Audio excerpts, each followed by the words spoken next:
Sur l'appel national de la FNSEA, les fédérations bretonnes sont parties en action hier. Rendez-vous à la préfecture, cortège, barrage filtrant. Si chaque département a choisi son mode opérationnel, les messages restent les mêmes. On est mobilisé aujourd'hui, c'est un mot d'ordre national.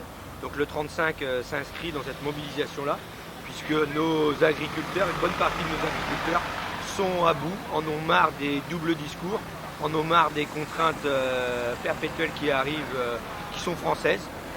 Monsieur Macron, on l'avait accueilli lors de notre congrès FNSEA, il nous avait dit « je ne ferai pas de surtransposition si je suis élu président ». Et là, force est de constater qu'il est bien président et il y a toujours des bonnes raisons pour mettre des contraintes en plus aux agriculteurs français et uniquement aux agriculteurs français. Donc à un moment de temps, on dit stop. Et puis la goutte d'eau qui fait déborder le vase, c'est les accords sur le CETA. Voilà, on nous impose des différentes règles supplémentaires à nous, les agriculteurs français, et en même temps, on ouvre les frontières pour rentrer des produits en France et en Europe. Donc à un moment de temps, il faut être logique. Le en même temps, le fameux en même temps de Macron, ça ne passe pas. Soit on aide nos paysans et on montre des preuves d'amour envers nos paysans, ou soit on les sacrifie. Et là, oui, on pourra importer de la bouffe de n'importe où, qui est produit avec des OGM, qui est produit avec des glyphosates, qui est produit avec des farines animales, qui est produit avec plein de règles sanitaires différentes des nôtres. Voilà. Il faut savoir clairement qu'est-ce qu'on veut en France de notre agriculture. Voilà, c'est pour ça, un de nos slogans d'aujourd'hui, c'est là. France, veux-tu encore de tes paysans? Voilà, c'est très clair. C'est effectivement d'avoir un contact direct avec le citoyen, c'est surtout, et c'est pour ça que c'est une action très ponctuelle, sur un temps très limité, qui se veut aussi un message d'alerte, mais aussi une mise en garde au niveau pour les pouvoirs publics sur notre volonté de faire changer les choses. Et le tract que nous distribuons met en évidence un peu tout le désarroi de la profession sur le message « France, veux-tu encore de tes paysans ?» On nous accable de normes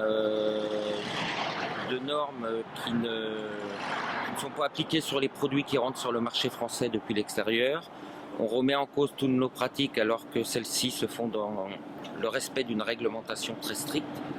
Et ça, les agriculteurs ne peuvent plus exercer leur métier dignement, sainement, qui plus est avec une rémunération qui n'est pas au rendez-vous. On exprime un peu le ras-le-bol des paysans vis-à-vis de pas mal de choses, vis-à-vis de ce qui est devenu le métier aux yeux des autres, aux yeux des gens. Tu peux passer. Essayer de leur faire comprendre que d'accord. notre métier, on le fait par amour. Donc, partant de là, on essaie de le faire bien. Et on ne comprend pas aujourd'hui pourquoi des gens s'introduisent comme ça dans nos élevages. Pourquoi des gens s'acharnent sur une profession qui est plus que méritante. On est sur un barrage filtrant, donc on n'est pas en capacité de dialoguer en permanence avec les gens. Certains prennent le temps de discuter, c'est vrai. Quelques-uns sont réticents, on le voit bien.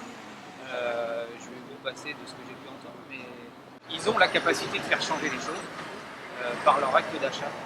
Ils ont la capacité d'inverser les tendances, de faire en sorte que la qualité dans leur assiette, elle soit là. Elle est là, elle est en France la qualité.